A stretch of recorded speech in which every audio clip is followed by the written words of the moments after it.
आज से करीब 300 साल पहले बरमूडा नाम का एक विशाल देश था जो समुंदर के बीचों बीच बसा था। बरमूडा देश के एक छोटे से हिस्से में बसा था एक छोटा सा कबीला। उस कबीले में सभी लोग तलवारबाजी करते और जो भी सबसे अच्छा तलवार चलाता और सभी को तलवारबाजी में हरा देता वो बनता था उस कबीले का मुखिया। और उस टाइम पर कबीले का मुखिया एडम था। एडम के दो बेटे थे, रेड कोबरा और ब्लू कोबरा। वो दोनों जुड़वा भाई थे और एक दूसरे से बहुत बनती थी। उन दोनों का चेहरा भी एक ही जैसा था। कभी कभी तो उनके पापा उन्हें नहीं पहचान पाते थे, लेकिन दोनों के स्वभाव में जमीन आसमान का फर्क था। रेड कोबरा बहुत गुस्से वाला था, जिसको हर बात पर गुस्सा आता था। वहीं ब्लू कोबरा शांत स्वभाव का लड़का था। एडम ने उन दोनों को बचपन से ही तलवारबाजी सिखा दी थी। वो दोनों तलवारबाजी में गांव के राजा थे। सभी लोगों का मानना था इसके पिता तो मुखिया हैं ही, बड़े होकर ये दोनों भी मुखिया ही बनेंगे, क्योंकि इन दोनों को तलवारबाजी में कोई नहीं हरा सकता। लेकिन कबीले के लोगों को मालूम नहीं था कि उन पर बहुत बड़ा संकट आने वाला है। साकुरा नाम के एक खूंखार गुंडे की नजर उस कबीले पर चली गई थी। साकुरा ने अपने गुंडों से बोला, क्या बोलते हो पलटन? इस कबीले पर अगर कब्जा कर लेंगे तो हम लोगों का बहुत फायदा होगा, क्योंकि ये कबीला तो बहुत अमीर लग रहा है। उसके एक आदमी ने बोला, हाँ सरदार, लेकिन इस कबीले पर कब्जा करना इतना भी आसान नहीं है, क्योंकि इस कबीले का मुखिया एडम बहुत जल्लाद है।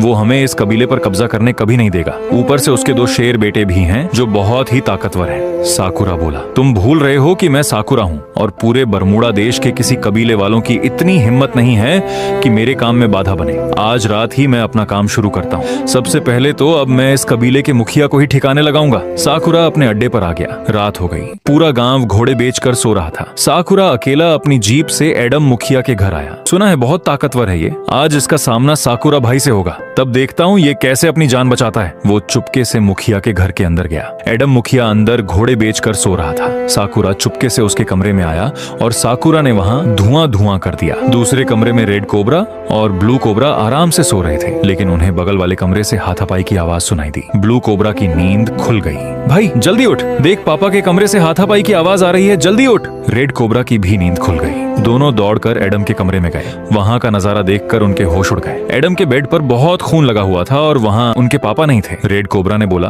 पापा कहाँ गए? ब्लू कोबरा भी घबराते हुए बोला, मैं जैसे ही उठा मुझे हाथापाई की आवाज सुनाई दे रही थी तो मैं तुझे उठाकर यहाँ आया। उसके आगे मुझे कुछ नहीं मालूम। लगता है किसी ने उन्हें अगवा कर लिया है। वो दोनों दौड़ते दौड़ते बाहर निकले। दूर दूर तक कोई नहीं दिख रहा था। आगे क्या हुआ था उन दोनों के पापा के साथ, पूरी मूवी देखने के लिए मेरे चैनल के नाम के नीचे वाले वीडियो पर क्लिक करके देखो।